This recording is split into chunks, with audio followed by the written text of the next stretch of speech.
এক মাসের ভিতরে রামিসার হত্যাকারীর শাস্তি হবে বলছিল, এক মাস হয় নাই। এটা কি 36-এর ক্যালেন্ডার হয়ে গেছে নাকি? আপনি ঘেচাং করে বলে দিলেন আই হ্যাভ এ প্ল্যান। দেন আমি এখান থেকে জিজ্ঞেস করবো, স্যার কি প্ল্যান ছিল? প্ল্যান কেন হইলো না?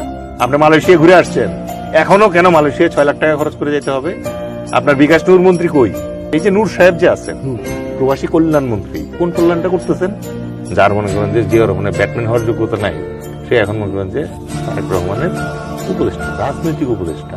যেই দেশে ধরেন অপরাধের বিচার হয় এবং বিচারের রায় হইলে পরে সেই রায় বাস্তবায়িত হয়, সেই দেশে বহুমাত্রিক অপরাধের জন্য এই যে আজকে 1 মাসের ভিতরে মানে রামিসার হত্যাকারীর শাস্তি হবে বলছিল, 1 মাস হয় নাই।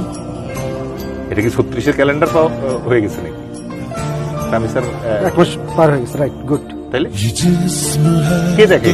বাংলাদেশে আমার সবচেয়ে অফসোস লাগে যে একটা মন্ত্রণালয়, যে মন্ত্রণালয়ের নাম ফলো আপ মন্ত্রণালয়।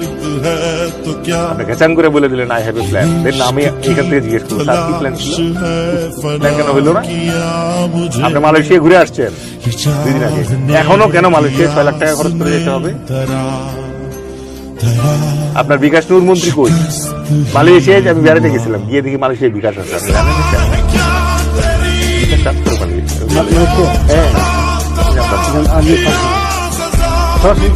হ্যাঁ, ও তো বললো স্যার বিকাশে পাঠাই দিব, ঠিক আছে। এখন আমার কথা হচ্ছে, এই যে নূর সাহেব যে আছে, প্রবাসী কল্যাণ মন্ত্রী, কোন কল্যাণটা করতেছেন? এটা কি ইসরায়েলি ছাপা মেয়ে, তার সাথে ভালো ধর্ম হয় না? উনি তো অন কেজ বেসিসে মালয়েশিয়ার জিজ্ঞেস করতে পারে, তবে মালয়েশিয়ায় সর্বপ্রথম বাংলাদেশে কতজন আছে, ঠিক আছে? বৈধ কত অবৈধ কত তাই না? মালয়েশিয়া এক আছে, মালয়েশিয়াতে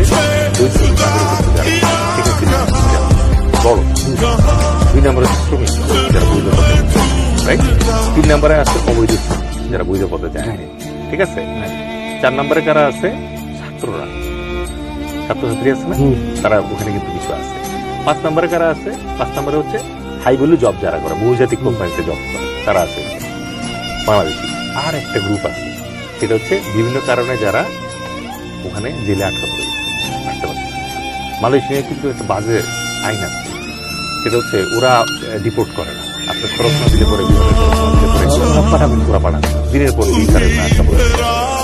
এই বিকাশ সাহেব কি মানে ইয়ে করছে ওদের সাথে কথা বলছে, এই যে বলতেছেন এখন থেকে বছরে 8,000 করে শ্রমিক নিবে তারেক রহমান আসার পরে, সে কি দৌড়ায় গেছে গিয়ে বলছে যে 8,000 নতুন না নিয়ে 4,000 তুমি অবৈধ থেকে বৈধ করে নাও, আর 4,000 বাংলাদেশ থেকে নতুন পাঠায়? এটা বলা যায় না। এইটুকু প্ল্যান যদি না করতে পারে, সে কি জাতীয় পার্টির অফিস বান্ধব মাথা বাড়ি শুরু করে মাথা পুরো নষ্ট হয়ে গেছে, রাজনীতি তো মাথা ভালো, যার মনে করেন যে জিয়া রহমানের ব্যাটম্যান হওয়ার যোগ্যতা নাই, সে এখন রাজনৈতিক পরামর্শ দেখ না, আমাদের লোকগুলোতে কষ্ট পাচ্ছে, হয় না।